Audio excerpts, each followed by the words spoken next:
que Jane Goodall es Thanos. Thanos, ¿se acuerdan de Thanos? De Marvel. El Thanos por lo menos es del universo cinematográfico de Marvel, no del cómic, porque hay diferencias clarísimas, hay divergencias y multiversos sobre hipercontrapuestos entre las historias de Marvel y las historias del universo cinematográfico de Marvel. Estamos hablando de este Thanos con su guante del infinito, con todas sus 6 gemas del infinito. Sí, soy fan de Marvel, no tanto como quisiera, no tanto porque a ratos los Vengadores me aburrían, Pero bueno, aquí estamos en la Guerra del Infinito y es el momento brutal de Thanos. ¿Quién es Thanos? Hay que entender quién es Thanos antes de entender cuál es el problema que tenemos. Thanos es un señor de la guerra del planeta Titán que se ha propuesto acabar con la mitad de toda la vida del universo para estabilizar la sobrepoblación y evitar lo que él ve como la extinción inevitable de la vida. Si seguimos poblándonos así, pues se va a morir todo el mundo en todo el universo. Finalmente, en la película Infinity War, precisamente, acaba con la mitad del universo al chasquear los dedos con el guante del infinito puesto. La mano izquierda es la mano izquierda así. Bueno, entonces así, y desaparece la mitad de los seres vivos del universo, de cada especie, de cada subespecie. La mitad de los seres humanos hacen... Ni les duele, ni los secuestran, ni se los llevan en cámaras de gas. No. Simplemente ya no existen. Esta es la historia que cuenta el universo cinematográfico, pero después de haber logrado esta hazaña despobladora y magnífica, según él, pues los molestos Vengadores hacen otro guantelete, revierten la despoblación y sumen nuevamente al universo en el horror de tener otra vez a su población completa. Las películas en general se considera a Thanos un supervillano, pero hay quien lo ve como un héroe. Y tal es el caso de Jane Goodall, una de las primatólogas más conocidas del mundo, que se ha ido transformando a lo largo de los años en una admiradora del destructor de la mitad de la vida, aunque a veces, y vamos a ver por qué, cree que Thanos se volvió blando. Y vamos a ver qué es lo último que dijo Jane Goodall. Si se me permitiera cambiar algunas cosas, si tuviera este poder mágico, me gustaría, sin causar dolor ni sufrimiento, reducir el número de personas en el planeta. Somos demasiados, nuestro planeta tiene recursos finitos y los estamos usando, y esto significará tanto sufrimiento en el futuro. También me gustaría aliviar la pobreza. Cuidado aquí, porque ¿por qué se alivia la pobreza es importante? Porque cuando eres pobre, no importa el sufrimiento individual, destruyes el entorno para sobrevivir. Tienes que cortar los árboles para cultivar algo de comida para tu familia o para hacer carbón. O tienes que comprar la comida más barata, aunque haya causado horrorosos sufrimientos a los animales o sea resultado del trabajo esclavo de niños en otro lugar. Así que aliviar la pobreza. No importa el sufrimiento individual. Lo que importa es que cuando eres pobre, le das duro al medio ambiente. Y eso está muy mal. También dice luego que habría que cambiar la forma de vida poco sostenible que tenemos, cosa con la que yo podría estar totalmente de acuerdo, pero destruir la mitad, reducir drásticamente, sin dolor y sufrimiento evidentemente no es posible. Pero las personas que mata Jane Goodall o Thanos, pues no sufren, ¿no? Desaparecen. Pero si te toca que el que desaparezca sea tu hijo, sufrimiento y dolor vas a tener. O tu mamá, o tu pareja, o tus amigos, o tus ídolos del fútbol. Ya no está Messi. Evidentemente es enormemente ingenuo y evidentemente es enormemente simplón lo que está diciendo Jane Goodall, pero el mensaje que hay detrás es un mensaje que ella ya dio en el pasado, y es el mensaje malthusiano de que tenemos recursos finitos y no podemos crecer infinitamente. Es cierto. ¿Quién dice que vamos a crecer infinitamente? ¿Dónde está propuesto que vayamos a crecer infinitamente? ¿En qué lugar se ha dicho, mira, vamos a crecer infinitamente sobre recursos finitos? En ningún lado. Es una fantasía malthusiana. Es una fantasía absolutamente malthusiana. Es decir, ¿qué ha pasado cuando se teme que se acaben ciertos recursos, que el ser humano encuentra otros recursos o deja de usarlos? Así de sencillo.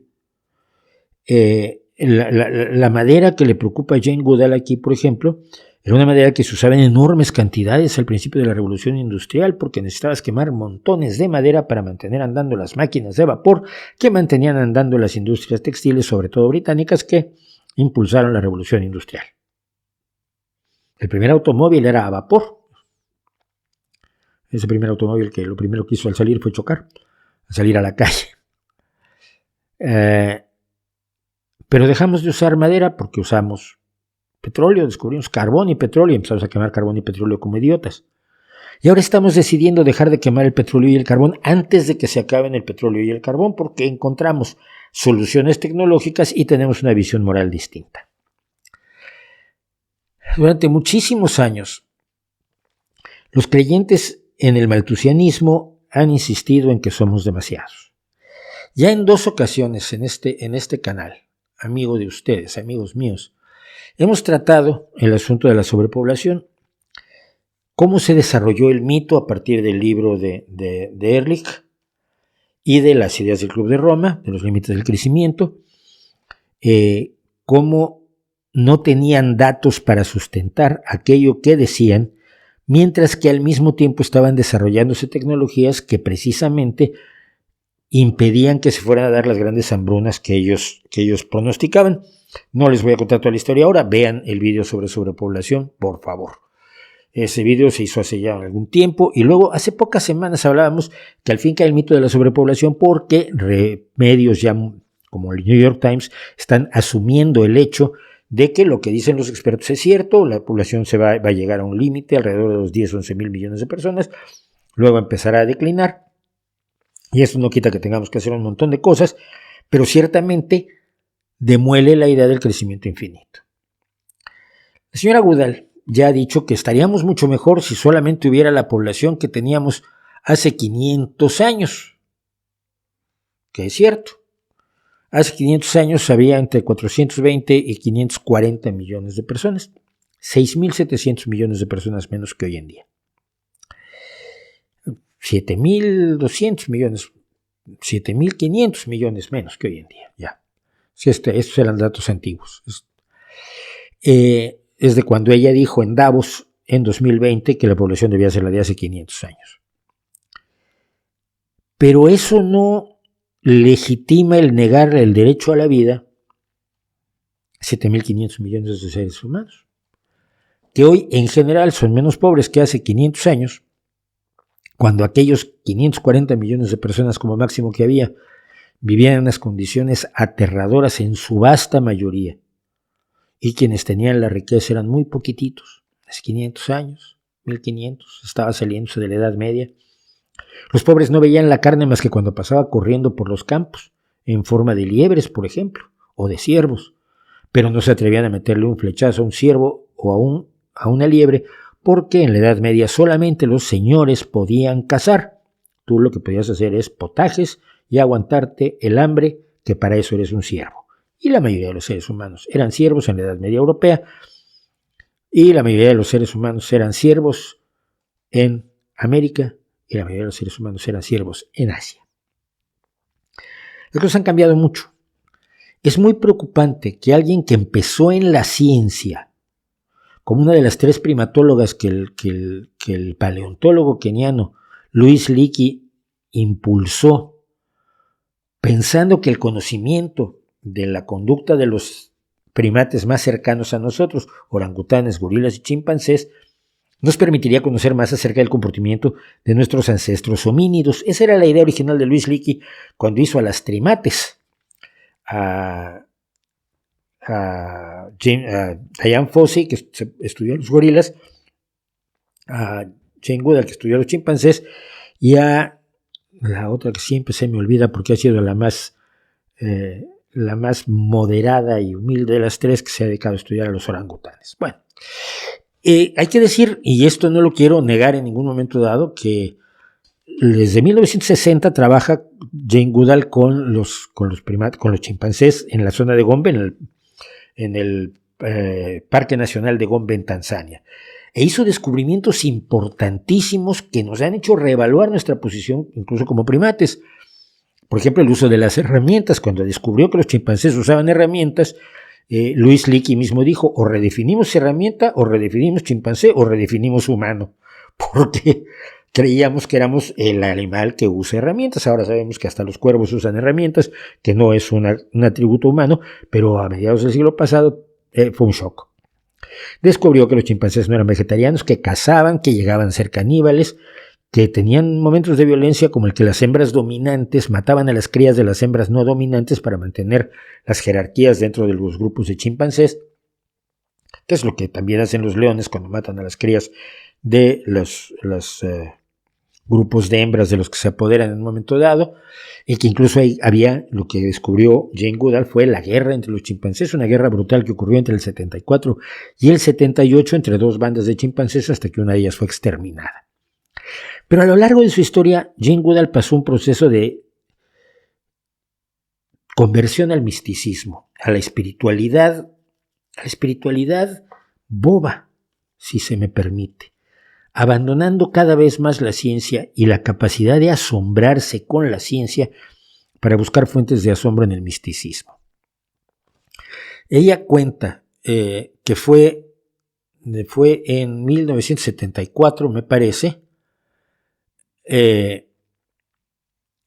cuando estaba en la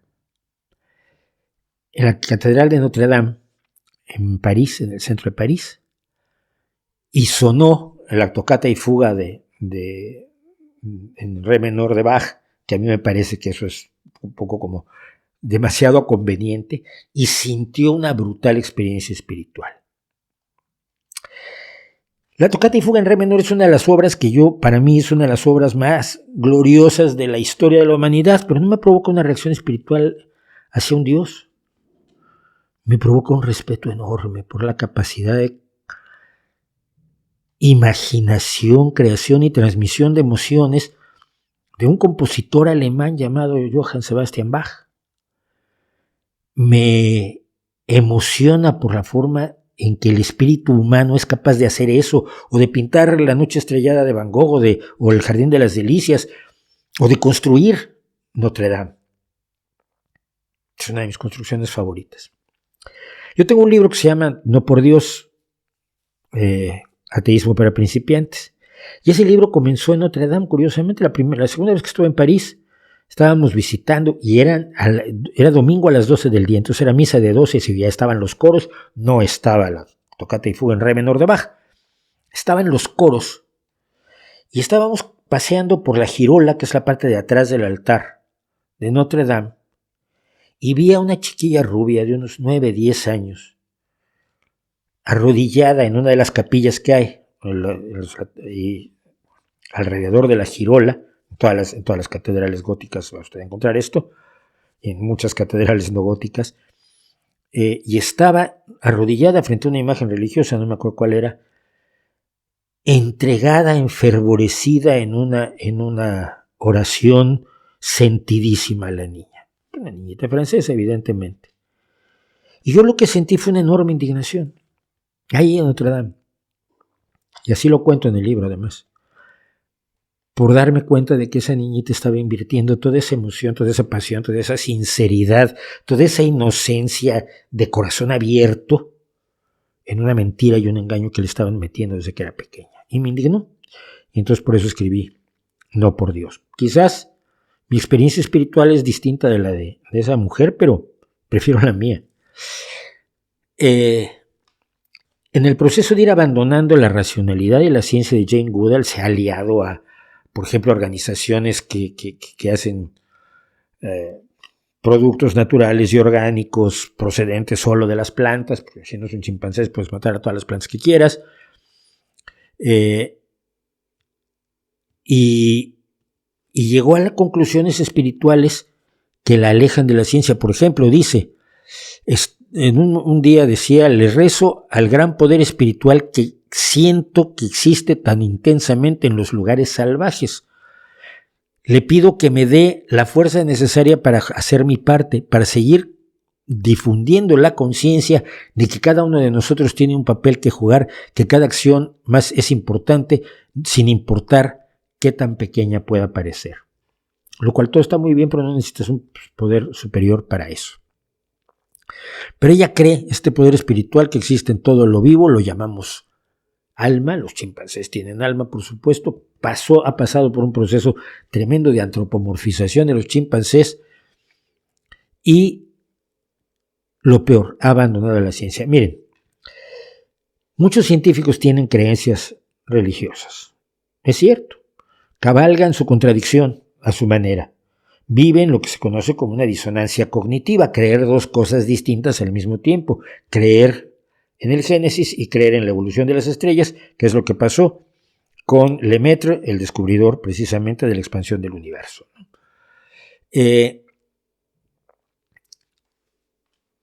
Pero mientras los científicos no intenten imponerle o sobreponerle la religión o sus creencias o su vida espiritual a su ciencia, vamos bien. Pero cuando utilizas tu prestigio como científico, que es lo que ha hecho Jane Goodall, para promover irracionalidades como las ideas malthusianas, como la idea de que hay una sobrepoblación y como la idea de que la solución no es aplicar la ciencia y la tecnología para lograr alimentar y darle una vida más digna a todos los seres humanos que están vivos, sino que lo único que se te ocurre en ese marasmo espiritual del gran espíritu es reducir la población. No como Andy había dicho antes, reducir el ritmo de crecimiento de la población, que se va reduciendo. Ni, como había dicho antes ella misma, se daba cuenta, cuando educas a las mujeres disminuye el número de las familias, sí, y cuando la gente vive mejor disminuye el número de las familias, eso lo hemos descubierto.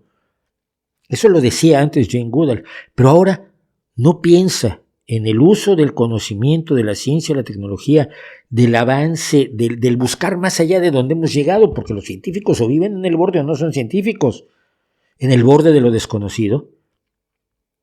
En vez de pensar en eso y echar mano de la posibilidad del conocimiento, que es la única que hace medicinas, que hace alimentos, que hace una vida mejor, que hace viviendas más baratas y de mayor calidad para tener una vida más digna para todos, piensa en reducir la población y se convierte en Thanos, me preocupa y me alarma muchísimo, porque muchísimas personas se van a negar a pensar en soluciones científico-tecnológicas del conocimiento y de la solidaridad humana para mejorar la vida de los que están necesitados de mejorar su vida, porque la señora Jane Goodall dice que hay que reducir la población. Y encima, para remate, los conspiranoicos, ¿qué creen? Que hay un proyecto mundial para reducir la población, que por lo visto es el proyecto mundial más fracasado de la historia. Tienen elementos para andar promoviendo conspiraciones idiotas. Todo eso nos lo podríamos ahorrar si dejara la señora Jane Goodall de convertirse en Thanos y de asumir las creencias irracionales de un personaje de cómic, que es en lo que por desgracia esta brillante mujer se ha convertido.